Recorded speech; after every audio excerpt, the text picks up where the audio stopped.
This is episode 200 of Zen and the Art of Real Estate Investing with my guest, back for a second time, Dave Meyer. Dave, if you don't know, is the head of real estate investing at BiggerPockets. He's the host of the BiggerPockets podcast, as well as On The Market podcast. Dave, welcome to the show. Thanks for having me back. I'm excited to be here for this milestone episode. Yeah, I really appreciate it. And I definitely earmarked you when we were at BPCon for episode 200. Your last appearance was episode 33 in March of 2023. A lot has changed since then in the real estate world, right? Yeah. And you've been productive. You've made a lot of shows in just the last 18 months. Yeah, I have been burning it up. But we are recording on November 7th, one day after the United States election. So let's just start with that. Do you think that this is going to maybe undo a little bit of a logjam in the real estate world?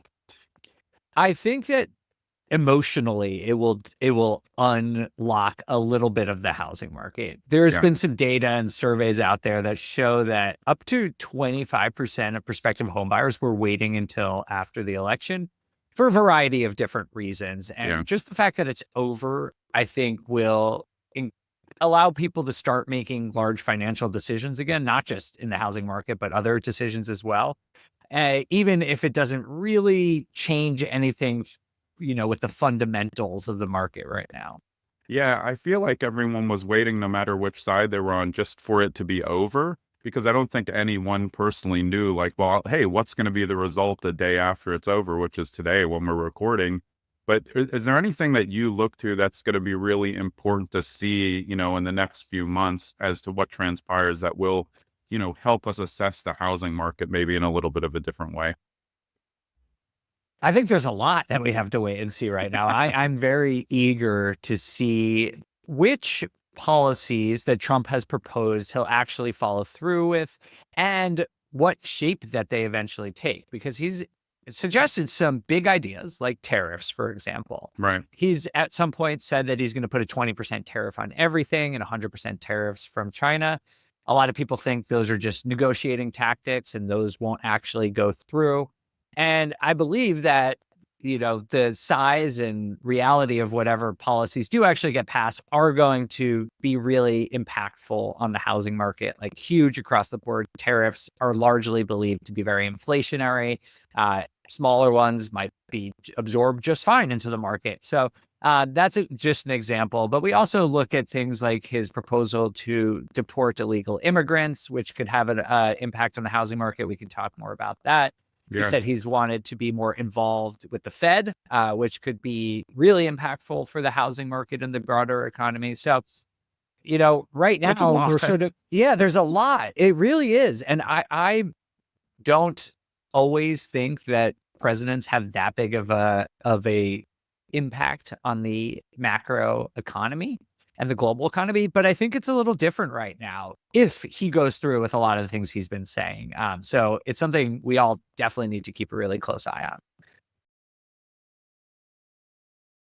Think about expanding into other markets in the Midwest. I like it for a lot of personal reasons. It has more cash flow. We've seen appreciation in the Midwest be really strong, which wasn't always historically true. And there's no saying that that's definitely going to continue.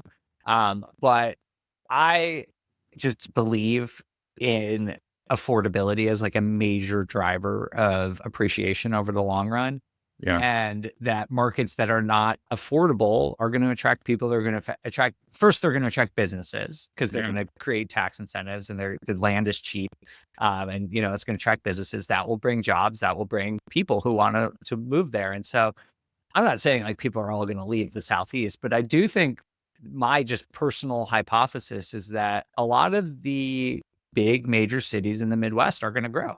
And so I like the idea and I'm willing to bet on that, especially because it's so affordable and you can find cash flow. So it seems like a low risk bet to me because I'm like, hey, I can buy an on-market duplex that cash flows.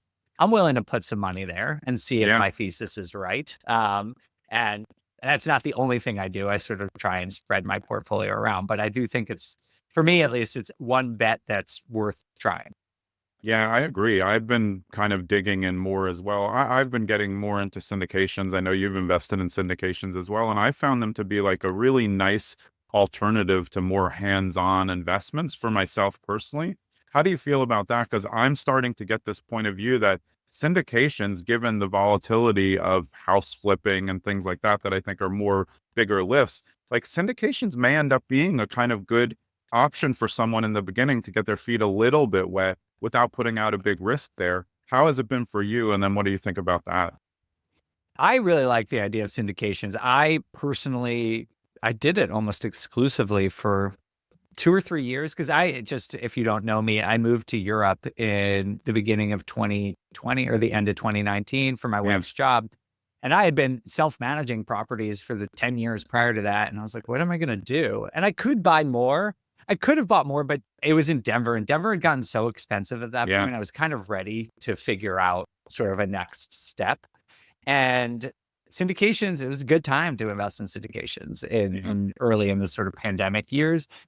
And if you invest in syndications, you need to expect that 1 out of 5, probably. Yeah. Hopefully, you don't lose everything, but might not be a winner. Um, but I really love. I like syndications as a balance for portfolio Yeah. because for Me me, too. and I think you're at, you've been doing this far longer than I have. I'm going to take a quick pop into house hacking because it's, of course, you know what the funniest thing though is now, like, of course, your episode 200, so many people that I've interviewed were house hacking before it was a term. Like it Yep. was just smart investing. Like you said, you look at a property, as an investor, you buy it and I get more rent than my mortgage. Like we're not reinventing things. It does have a new term. But don't you think now house hackers need to look at it again, like with a little bit of a different lens? Like you're probably going to be net negative while you're there, and you Mhm. really need to judge it when you get out. And I think that's kind of changing it because where I am in New Jersey, like multifamily sell for more than anybody can. Like Yeah. it's insanity. So they say, the numbers aren't working, and I'm like, again, it's asset versus what your long term plan is, right? Yeah, I think the word on house hacking is out, and listing agents have learned that they Yeah, can yeah, price it differently exactly. and price it more aggressively for these duplexes. You even see it in listings. I don't know if you see it, but when I'm looking at small Yep. multifamily, you see perfect house hack, owner occupied investment. People know. Yeah. And the fact is that if you are a house hacker, the underwriting is different and you can pay more Yeah. and still have it be a better financial decision for someone who's not going to own or occupy. Yeah. And that is going to push up prices, and maybe it will go away. But given our conversation, I don't think it's going to go away because it's still an attractive financial decision, but it's not going to earn you cash in the Right. way that it used to. I'm trying to remember. So that house I wound up not house hacking, but the next one I bought, I did house hack, Yeah. and I'm trying to remember if I even broke even on it. I don't think I did even back then, and it was one of Yeah. the best investments I ever made. I made an incredible location, and I live, it was this huge, beautiful house, and I lived in this like tiny little attic thing, Yeah. and took care of the property, and it was great. And I would do it again in a second. You are obviously studying data and trends all the time. It's what you're obsessed with. We already, established it's what you're dreaming about, tables, pie Yeah. charts. Yes. What are some data points that you're looking at or that are going to make a big difference in how we invest over the next year? In the next year, it's boring, but I do think mortgage rates are going to be sort of the key to the market because affordability. I Yeah. think we see that people want to buy homes; they're just priced out, and I don't see the market crashing. Wages are going up, but it would take a long time for wages to go up to make affordability make a dent. And so if there's any hope that the market gets unstuck and there's some affordability, it's going to come from mortgage rates. And that's a whole thing in its own right. That's kind of why we talk about it a lot on the market. But Yeah. um, I think that's the major thing. The other thing we haven't talked much about that I personally think a lot about is like, is it going to be a good time to buy commercial real estate? I Mhm. think we've been in this decline. I would even call it a crash in a lot of subsectors of commercial. Yeah. And I wonder if we've seen or approaching a bottom. I'm not saying we have, but that's sort of something I'm toying with is like, is it going to turn to a buying opportunity from what's been a big wait and see opportunity for at least 2 years in commercial?